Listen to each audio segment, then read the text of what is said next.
So nowadays, I'm sure we've all come across our fair share of fake news. But yesterday, while I was doing some research on an entry from this antique diary, I discovered some fake news all the way back from 1917. The diary was written that year by a young woman named Anglesey Hewlett, and the entry I was researching is her sister's wedding. I found quite a few different articles about it, and most of them seemed to match up pretty well with each other and with her story from the diary. But one of them contained so many errors that it literally made me laugh out loud.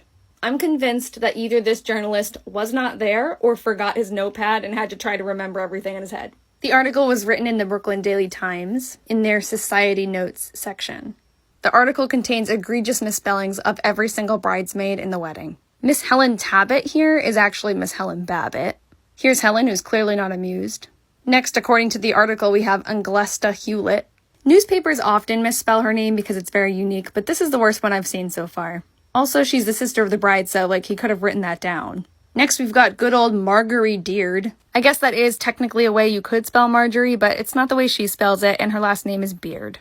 Lastly, we have Miss Constance Burrell. Her name is Catherine.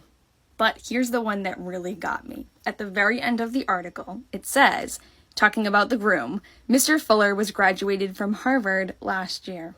I feel like someone bribed him to write that. Bucky Fuller was expelled from Harvard twice. No offense to Bucky at all. I think he was too smart for college. He went on to do amazing things, but he didn't graduate. So I get it. They didn't have spell check back then. These things happen. But this is not a typo here and there. This is just completely wrong. I really hope this person wasn't actually there, because if they were, what the heck?